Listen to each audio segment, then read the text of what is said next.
finally, I am going to host the keynote for this meetup, fireside chat with Martin and Spencer and Terra Capital and Payne Schwartz to talk a little bit about what investors are seeing, what's going on, what's hot and what's not in and around digital animal industry. So we're going to go to our final session and conversation. I'm very excited about this. I'm welcoming Martin Goossens of Terra Capital and Spencer Swayze of Payne Schwartz. Martin, Spencer, are you guys on? Yes, with you. I'm on. Brilliant. All right. So it's been a fantastic morning here for us here in California, and I guess afternoon, evening for everyone else. We have a really good crowd. We're going to get started. Martin, tell our audience a little bit about yourself and Terra, and then I'll have Spencer do the same. Sure. Martin Goossens, Umar, thank you very much for having me in this new digital environment. It was a pleasure to be there last year, but even more excited this year. So my background, I am one of the founders of Terra Capital.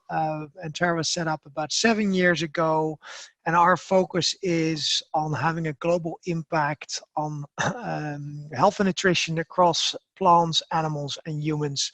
So we're a specialist venture capital fund with about 250 million under management. We do anything from company incubation up to Series B investing across mostly the US and Europe. We have an investment in India as well, so Asia is definitely part of the remit. Yeah, and I think with that, I would probably pass over to Spencer for a quick introduction. Yes, Spencer. Hello, everybody. Thanks for the opportunity to be here. Certainly, appreciate this session, and like most, I'm learning how to do these types of sessions through Zoom, and am enjoying that. I'm a managing director at Payne Schwartz Partners.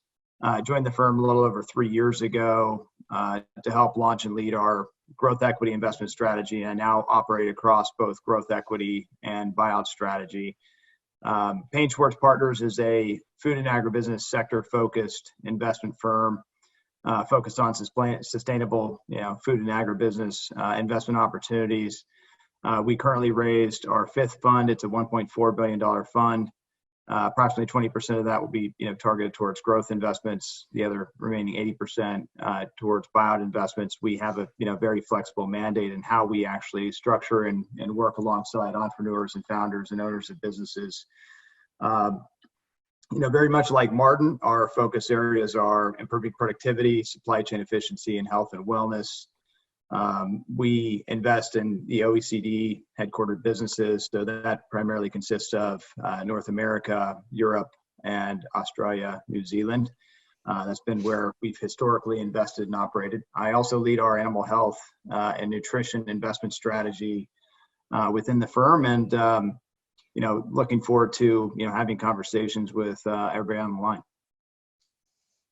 Brilliant. Thank you so much, Spencer and Martin. I'm going to start actually on a slightly different note. Obviously, it's been a tough few months for all of us, but I want to start on sort of a positive here. So I'll go with you, Martin, first. What in all of this, on the personal side, has been kind of an unexpected silver lining? Right? What's been an unexpected blessing amidst all of this new reality? Yeah, I'm not sure if it was unexpected per se, but I never experienced something like this. But my dad actually ended up in the ICU due to COVID. I'm very happy to say to everyone here that he got out at the good end. He's 75 years old, and he's recovering very well. But I was amazed by all the support we as a family got from everywhere around the world: friends, family, professional relationships. So although you're sort of kept away from each other due to the COVID situation, I think for me the silver lining was that through technology we're actually very well connected still. Sounds good, Martin. Spencer, how about you? Share a silver lining.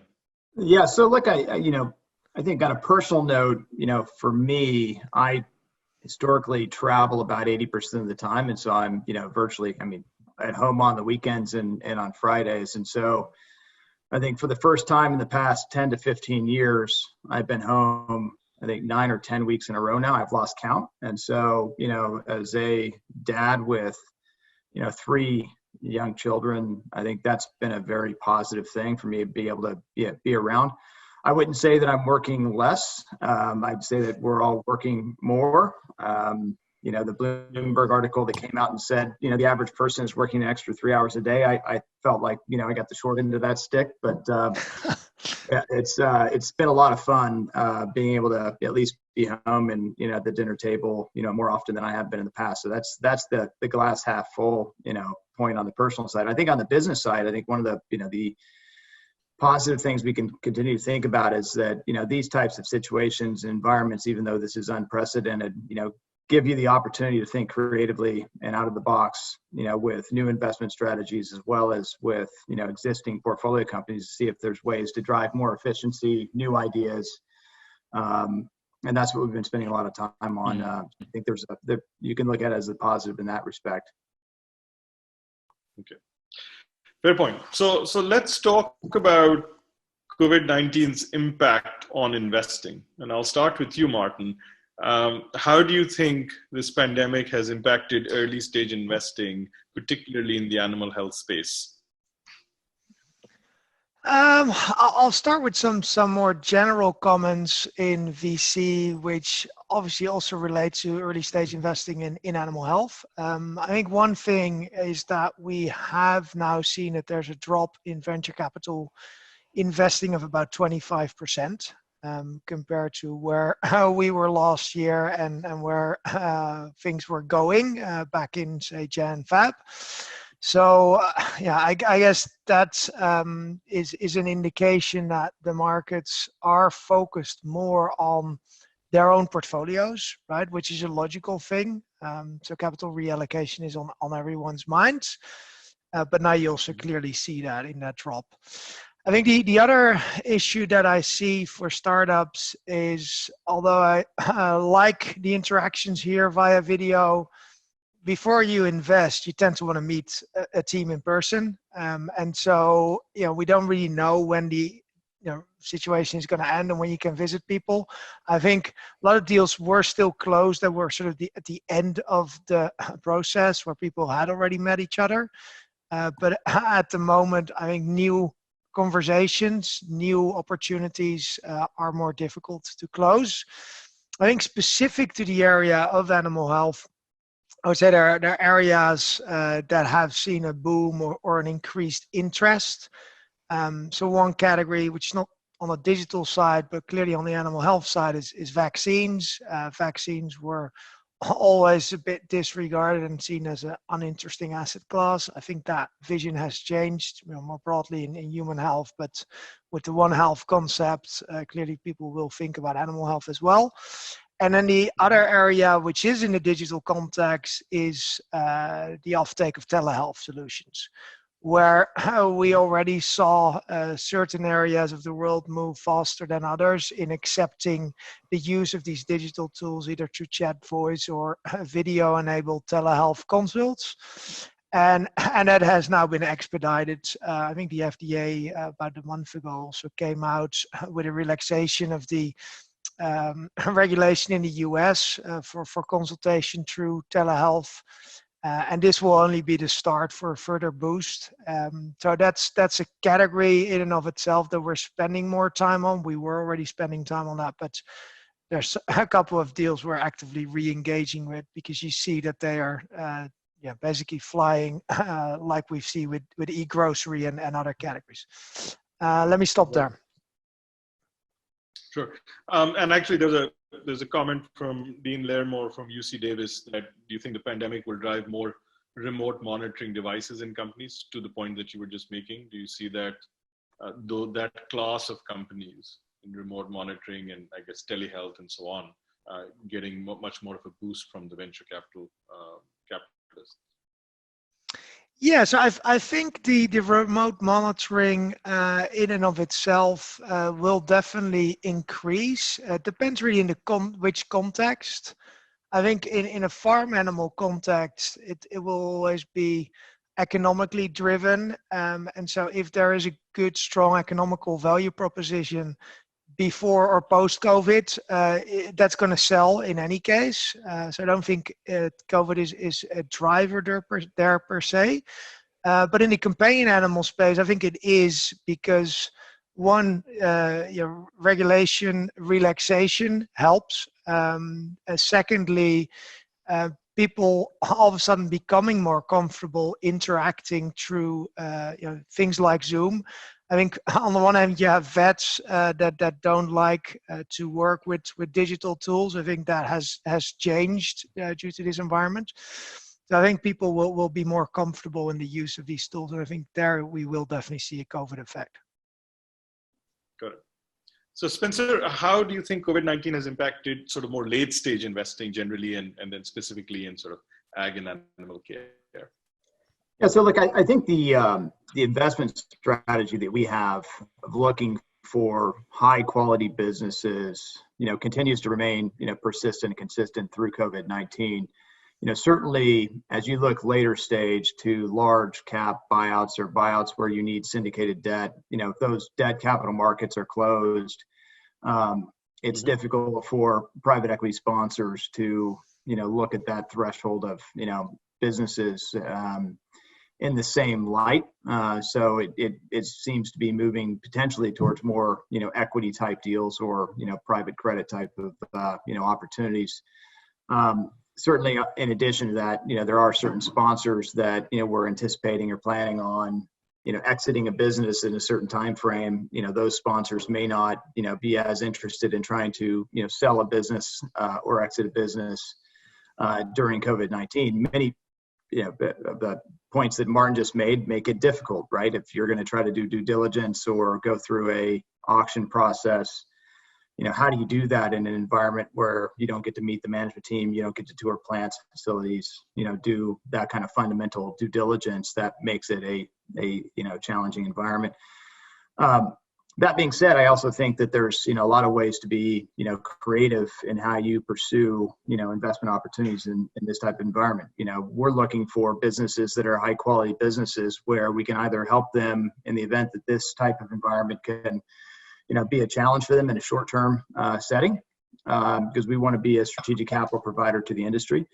In addition to that, there are, certain companies who may be very well positioned in this environment and looking for, capital to do an M&A strategy to pick up some of those companies that, might be great strategic fit and in a situation where they don't have other sources of capital. So, I think it's, moving a little bit in terms of how you actually structure and think about a deal. On the animal health side, I think that, the points that Martin made are, fantastic points in terms of where you see interest and activity. And certainly vaccines have been on our radar for some time. We think that's an underappreciated asset class, as Martin pointed out, maybe more interesting, even in this environment. In addition, I think, on the digital side, when you start thinking about, we kind of frame digital as precision livestock, meaning both hardware and software type solutions. You start thinking about, embedded, technologies in a production system that can help enable traceability. You can help think about food safety. Also think hygiene, sanitation type of solutions, are becoming important. And this highlights, especially what's happened in packing, plants, downstream on the processing side of the industry are important. And then, you also think about robotics and automation as possibilities, in a plant where you might have, challenges with labor in this type of a situation. So, we continue to be interested in pursuing a lot of opportunities. And, I think the thing is you need to be a little bit creative in this environment to, get activities done. But we are focusing tremendously on, portfolio companies. So, a lot of time is being spent there as well. I'd say the bulk of our time is making sure that, employees in our portfolio are healthy and safe. And then on top of that, that we're, seeing ways to, drive growth in a very different environment than what we all saw at the beginning of the year. So actually on that point, Spencer, with your portfolio companies, what sort of challenges are you seeing? What advice are you giving them, obviously, to sort of survive the next few months, but then also thrive post-COVID? Look, I think historically, when you look back to global financial crisis, the GFC or other environments that you could try to say are similar, the one thing that comes about is efficiency and cash is king, right? And so try to make sure that you're thinking very thoughtfully about how you leverage the resources that you have, the capital allocation decisions that you're making.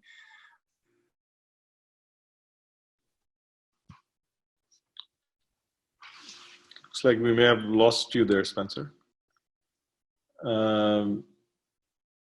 Yeah, it could be the Wi-Fi connection there.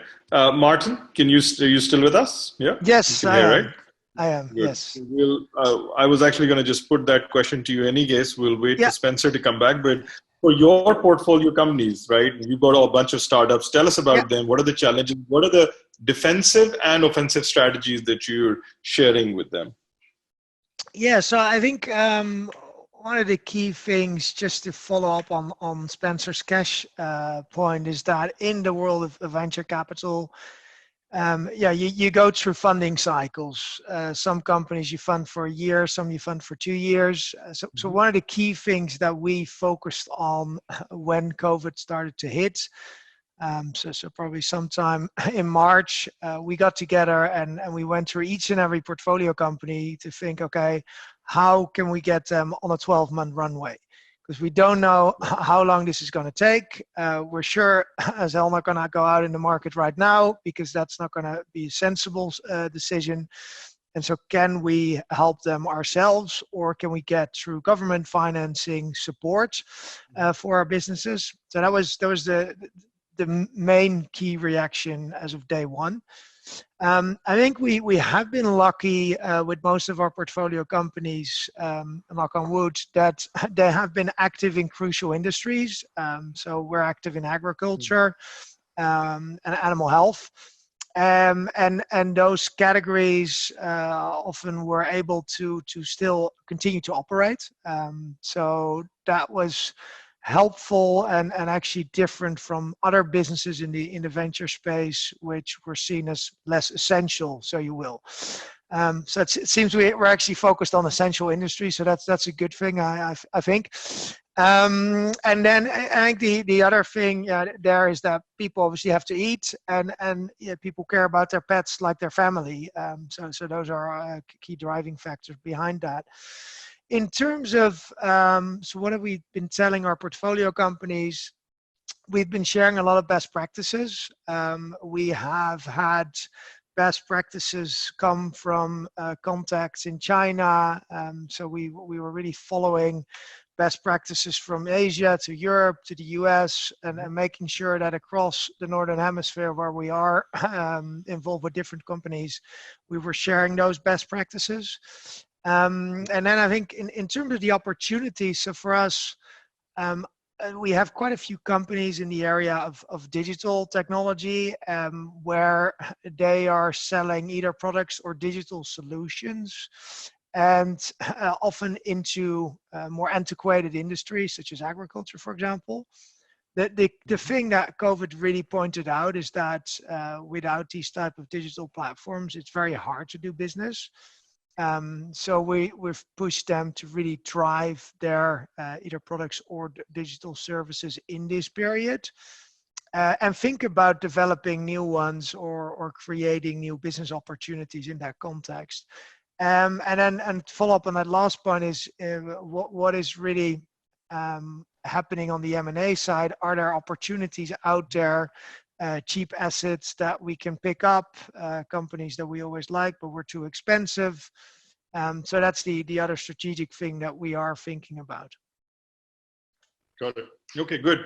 And Spencer, you're back with us. So I just thought if you can finish off your point on how you're advising your portfolio companies, and any sort of thoughts you want to share with other businesses out there. I see Spencer here, so. Yeah, I apologize. I had a technical challenge. and it kept kicking me out. So I apologize for that. One of the things we get to deal with every once in a while. The funny part about it is that I actually live in the heart of Silicon Valley, and my internet access is sometimes poor, and my cell service is also poor, and everybody in my neighborhood has the same issue, which is a bit ironic. Were you asking me a question? More about improving technology all the time, right? Because we suffer from it, right? Here in the valley. No, but I was just asking if there are any other points on what you've advised your portfolio companies. Obviously, you're looking at much bigger companies, but just offensive, defensive strategies that you share with the audience, just quickly. Yeah, and I apologize if this is repeating myself. I thought I had been answering the question, then all of a sudden Zoom disappeared. Look, I think we're staying, very focused with our portfolio companies on, trying to be as efficient as possible, with cash, with capital allocation decisions, to make sure that we have, the dry powder to weather the storm, and that we're prioritizing those investments, appropriately.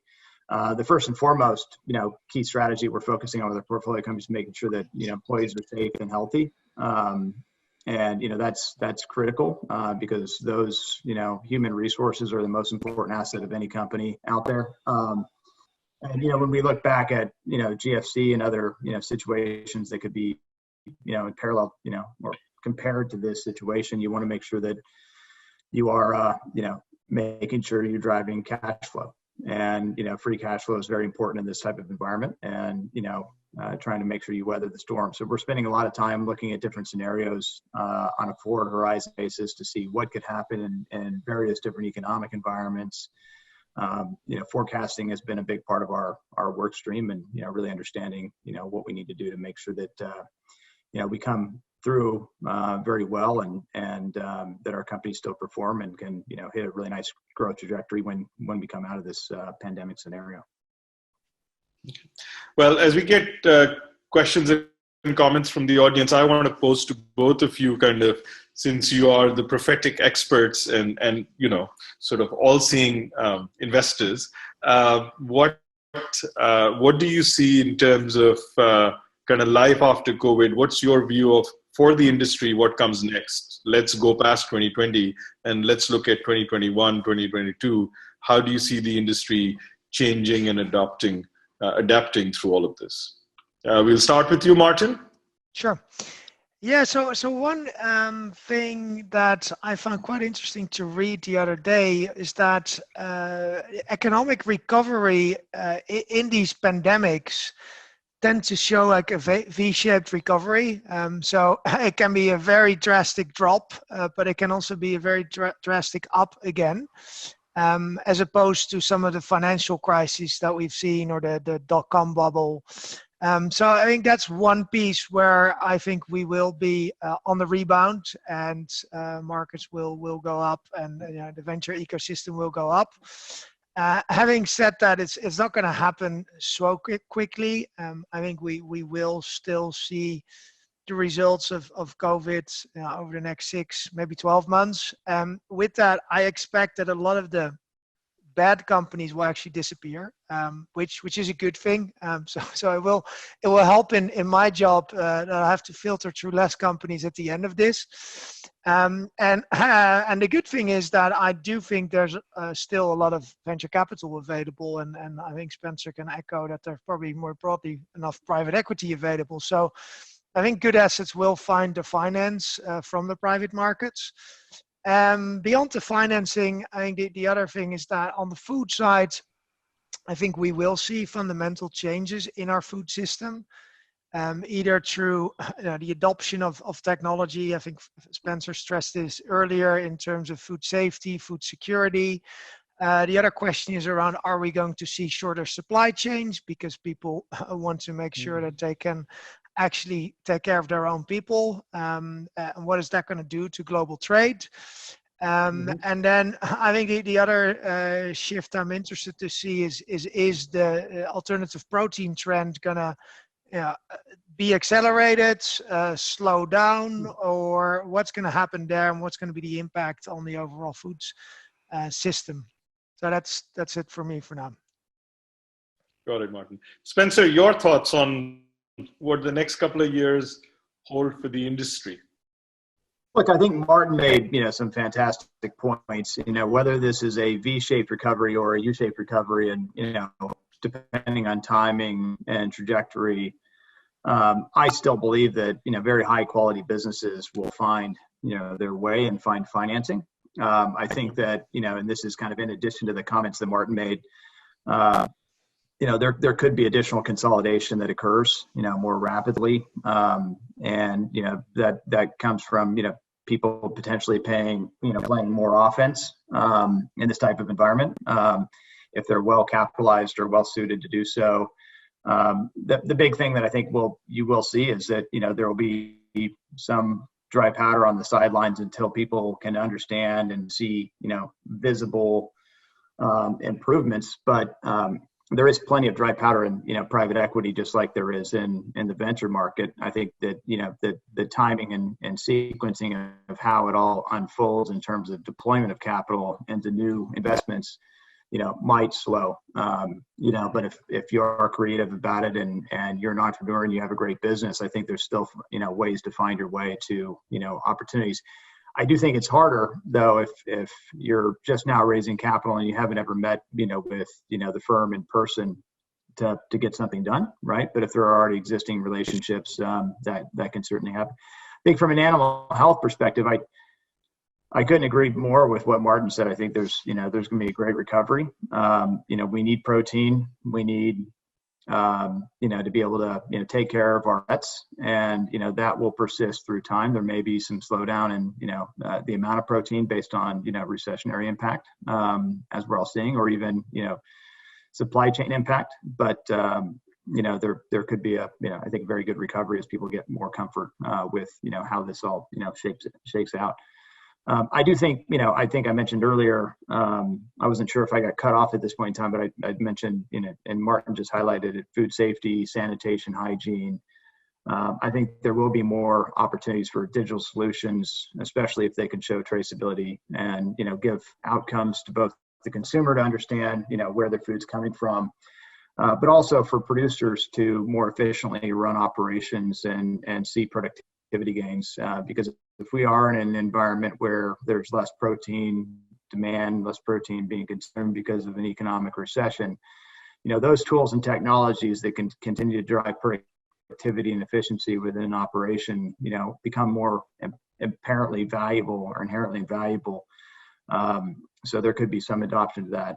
That being said, there's also, an argument, if you look at the flip side, that producers might not be interested in spending, money on new investments when they're trying to make sure that they're, maintaining profitability. So I think there's a trade-off, and I think that opens up when there's more comfort and visibility into what's actually happening with the pandemic, and a better forecast on a forward basis. Got it. Well, Linda Rhodes has a question, I guess, for either of you, but I think Martin, from your side in particular. Given that the IPO market is probably going to be somewhat sticky for the next few quarters, would you be more interested in sort of acquisitions, sort of exits by acquisition for your portfolio companies? And do you see that impacting innovation if people look to get quick exits out? Martin? Yeah, if I see that impacting innovations, I think true innovation, which is of real value, can also wait 6 or 12 months if it has the right investors behind it, to either come to the financial markets and do an IPO. Because if you're sitting on a real gem, you won't let that go in 6 months and sell it off cheaper. At the same time, I think, will exits via acquisition happen more? I think so, probably, if people were already considering it. But again, it really depends on the timing, because the outlook of a typical venture capital investment can range anywhere from 3 to 7 years. And again, in that context, you want to wait until you maximize the value. So if you can get a good deal in the next 6 months, I would consider it. But otherwise, I would focus on creating more value in the asset, and sell it thereafter. But it could be a category like telehealth, for example, where things are booming, and actually now is the moment to sell because your top line is growing like stink. Then I would definitely focus on that and try to potentially sell it. But and then again, coming back to Spencer's earlier point, you will still have the issue with due diligence processes, and so your process in and of itself will not be as smooth and as easy. And again, and therefore, I would probably ask the business to focus more on generating even more top line in this telehealth example, as opposed to trying to go out and sell the business. Got it. Perfect. So I'm going to ask both of you sort of a final question because I know we're a little over time here. So with you, Spencer, first, and then same question to you, Martin. So obviously, both production animal and companion animal care, we've sort of had this notion that, we're very late technology adopters, right? So this industry sort of is not leading or bleeding edge when it comes to technology adoption. How has COVID-19 and this current pandemic, Spencer, done, had an impact on that approach or that ethos of this industry? Is the day of the digital denier over? What is your thought?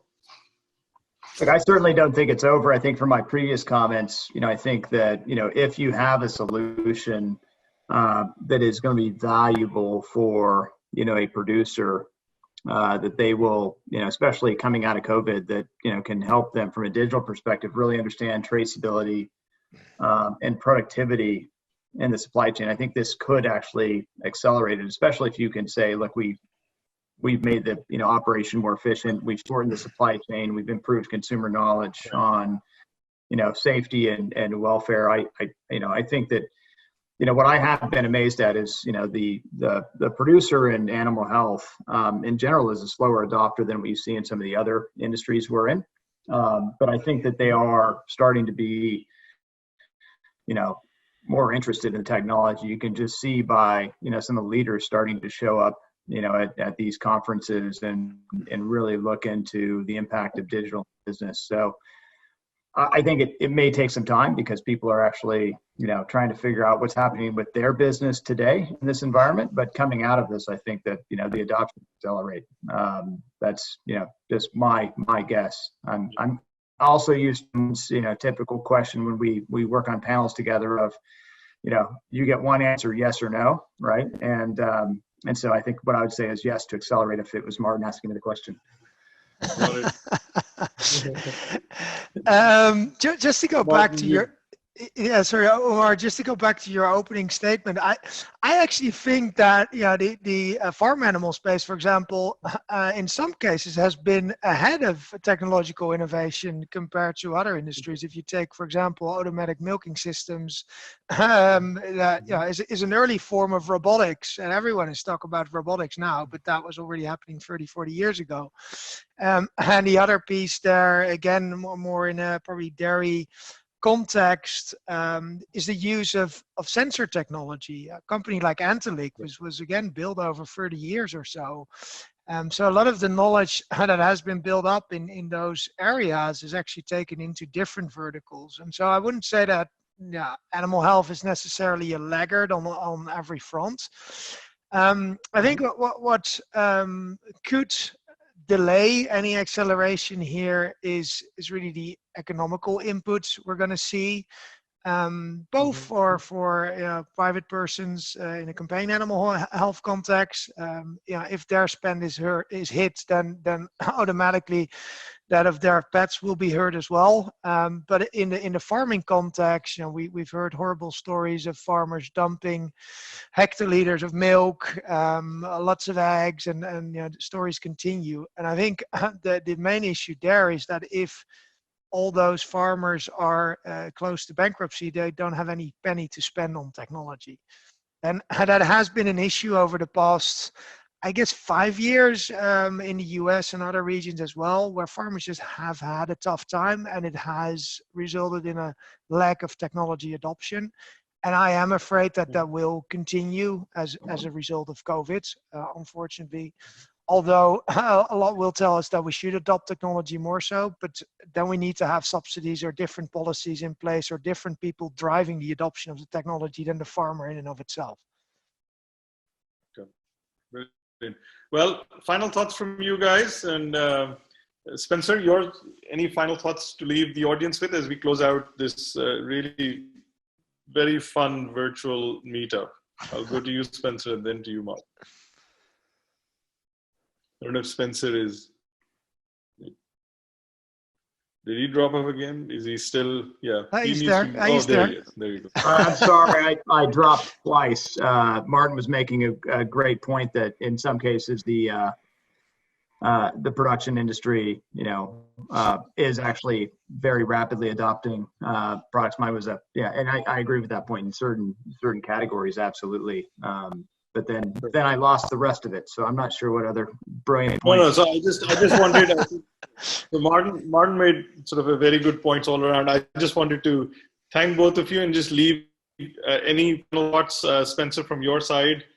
Anything you want to wish to the audience? We've had a fantastic audience with us throughout.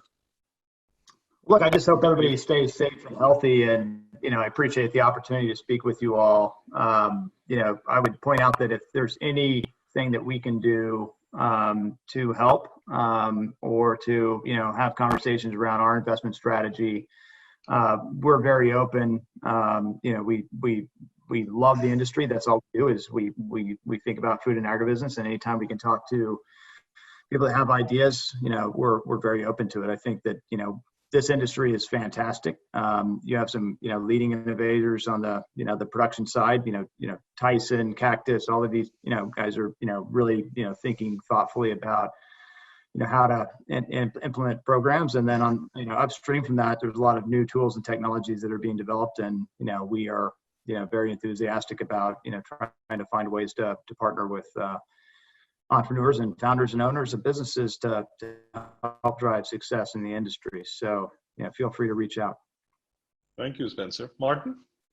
Yeah, I'll close off with a final note on the companion animal space then, where I'm pretty hopeful that the trajectory of growth that we've seen the past couple of years will continue. If we look back in the past 30 to 40 years, the pet spending continued to weather the storm in the financial crisis, in the dot-com bubble. I do think we might see a little bit of a blip in veterinary care spending, which was on a trajectory of 9% CAGR the past 30 years. That's been amazing. That might see a little dip, but again, I think as we see pets more and more as family members, we will also see a continued spend even in tougher times. And that's further, I think, exemplified with the huge amount of dogs and cats that have been taken out of the shelters, which creates a whole new population and potentially even a bigger category of spend for the companion animal space. So with that note, Umar, thanks for having me. Thanks, everyone. And please feel free to reach out with any new startup ideas or other business propositions if relevant to Antera and to your ambitions. Thank you.